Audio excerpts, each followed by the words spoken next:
Hey makers!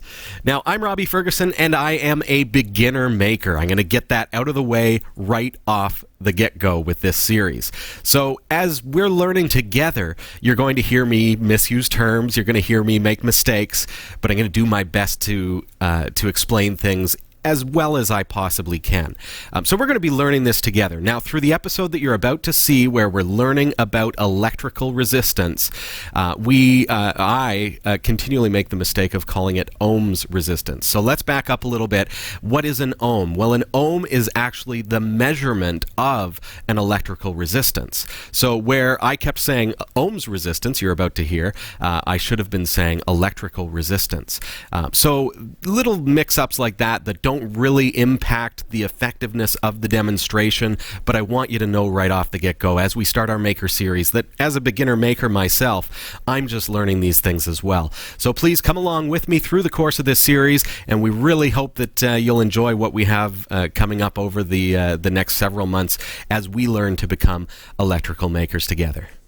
We're starting with the basics. We're getting started with just learning our way through becoming a maker. So one of the things that I love to have on hand is Make Electronics. This book, you can pick it up at cat5.tv/maker. And you called it the Bible of Happiness. It really is. Well, not even that, but it's just like electronics, really. Like you're just starting all the way to what is an ohm up to building your own little radio, and it gets you started. And this is, all of that knowledge put together. And you'll see that a lot of the components from the kits, so the kit that we carry, the components themselves, there's that switch that we were looking at, and needing a breadboard, and all of these things are included in that kit. So it gets you started. So really, really handy, really, really good to have. I know that the internet is a go-to resource, but this is so well organized. It's nice to have something on actual paper, because, really is, yeah. And again, it gives I know you... that's the old schoolness. That's the thing, though, is that it gives you a great learning process, right? Because anyone can go out onto Reddit, Google, search cool projects, but this literally starts you from the ground up and helps you build basics. It makes you build positive habits, pretty much, right? And I think that's important because when I didn't go to school for electronics, obviously, I'm an aviation guy, but it's just being able to say, when you solder, make sure you do this, don't burn yourself, obviously. Right, yeah. And he's witty. The author, Charles Platt, is a lot of fun. And some of that will be reflected through our series, because this is part of how I'm learning, is through this book. Things like, we're learning about a multimeter. And it will say, generally, there is power behind this. It's not going to hurt you unless you stab yourself in the eye. Knock on wood. That's not good. So watch out for it. So pick up one of these books if you want to get started. Even if you are experienced, it takes you back to the basics, as Henry's saying. But so we learn things like, not only, what does a resistor do, but how does it work? And why does it work? And what do the lines mean on the side, right? What do the lines mean? We're going to learn all about that kind of stuff. So tonight we're going to start with our multimeter and how does this thing work. So basically, this is a pretty decent multimeter that my father-in-law gave me, and so it's pretty cool. I love it. We've got so many different features. Like a continuity test is an important one for me. You can hear that beep? That just means that there's continuity. Yep. Tonight we're going to learn a couple of other things with this, but it's got basically your multimeter has 3 or 4 inputs. We've got our common, which is your black. That's going to be shared no matter what it is that you're testing. We've got voltage and things like that. And then we've got amps. We've got continuity. I'm not sure what that symbol means. One of our viewers will know that one, unless you do. And ohms, which is your ohms resistance, which is what we're going to be focusing on tonight, because that is what we're going to be learning with resistors. Which, as Henry mentioned at the top of the show, is going to help us to limit the amount of voltage going to something so that we don't blow it up. But another fun thing about making things go bang. Yeah, right? Another fun thing with this book is that he will actually walk us through blowing things up. I was skimming this, and we're going to find out what happens when we short circuit a battery. Don't do this I was about to say don't do this at home, but it's just if you buy the book, then you have to do it at home. Yeah, there's all kinds of fun stuff. Okay. Yeah. So I've got a 9-volt battery here, Henry. Okay. Are you feeling brave? Oh, you're gonna make me do it, aren't you? I'm going to make you do it. Because like in the book, there's even like a diagram. There's a cartoon, and we showed it last week. I know, and he looks like he's in pain. When we come back, we're going to test ohm's resistance using Henry's face. Don't go anywhere. Welcome back. This is Category 5 Technology TV, and tonight we are becoming entry-level makers. I'm starting to get nervous here. I've got a 9-volt battery. It's only 9 volts. I was going to get a 16-volt battery for you, but they only had 9 volts. Sorry. Thanks, guys. Do not do that at home. 9 volts safe. Anything higher than that, I would probably not do this experiment. Mm-hmm. It's a very shocking experience, though. This is a brand new 9-volt battery. Have you ever done this before? When I was like a kid. They taste good. It's not like one of those new like Switch console things that taste really bad. Like you heard about.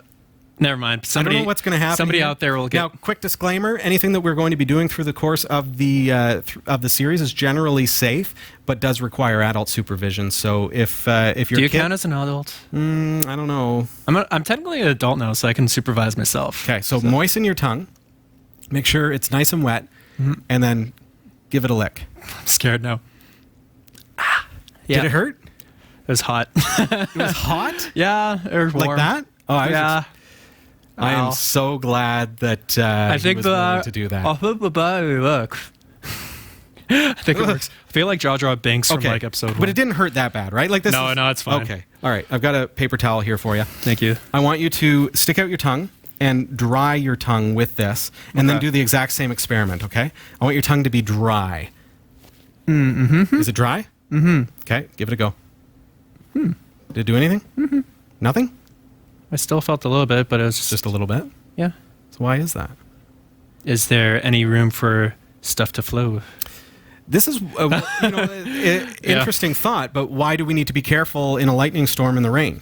Mm-hmm. Because when we're wet, we're very conductive, or we have a lower ohms resistance. Mm-hmm. So something with low ohms resistance, such as copper or aluminum, is going to be a conductor. It's going to carry that electrical flow very, very nicely. Mm-hmm. Your wet tongue, it has a low ohms resistance. Mm-hmm. Something with a high ohms resistance, which means it resists the flow of electricity, like a resistor or like PVC plastic, or why do they put rubber around the outside of wires? Yep. Because it has a high ohms resistance, so it's not going to conduct the electricity. Mm-hmm. So using our multimeter, we're going to actually be able to tell why this happened to Henry.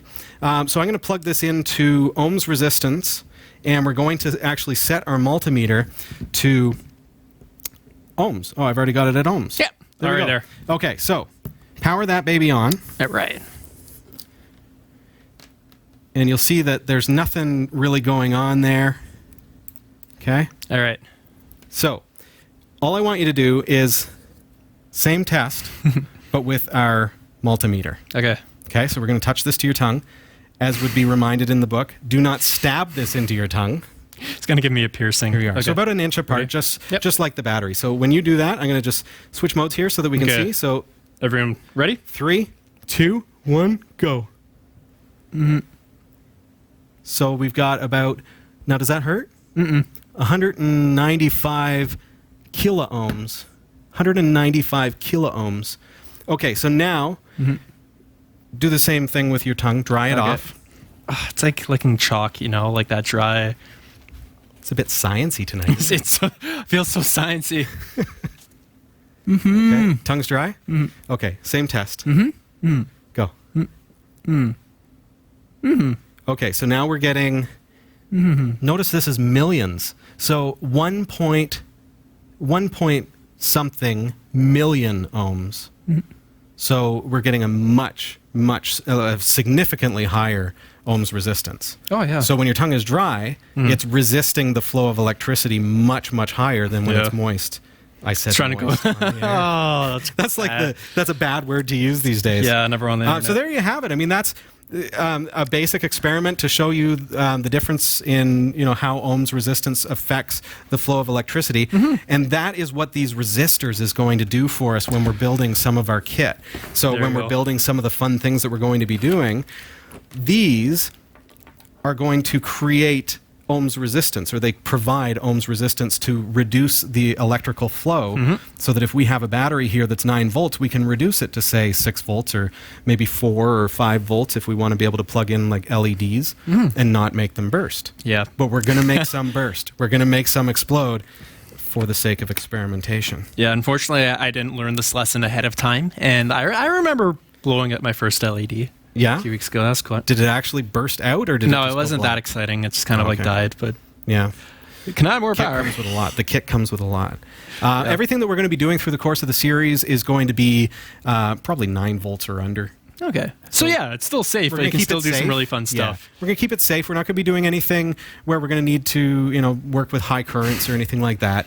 It's all very basic entry-level stuff. If you're familiar with it, I would encourage you, rather than saying, oh, I already know all this stuff, please become a part of the community and of the series by including yourself in the chat room, by sending us emails to correct my errors, or to even give your own feedback or experiences, and even your suggestions. If this is something that you're experienced with, we would love to have that, because we are actually learning along with you, our viewers, and really looking forward to what we're going to be doing. And I did pick up a TV. Oh, yeah, you did. Okay. Absolutely free. Absolutely free. Ooh. And the goal is that near the end of this series, we're going to actually be taking that TV apart and repairing a TV that will not turn on. That's exciting. Man, oh man. And maybe it'll end up on the wall behind Yeah, us. this is how we're upgrading the studio. Yes. We're going to learn how to fix things, and then we're going to fix them for the studio. One thing that I didn't remember to show you, Henry, is a grounding bracelet. Something like this. We're not doing anything that required grounding tonight, but what this does is it lets you, it's just something that you can put on, and then you can clip it onto a ground, such as the back of a metal computer. Awesome. Something like that. You can get stuff to, not only no shocks, but no damage to your peripherals if you have static electricity. I get shocked a lot when I touch light switches and stuff. Shocking. So this will protect your equipment so that it won't get damaged. All right.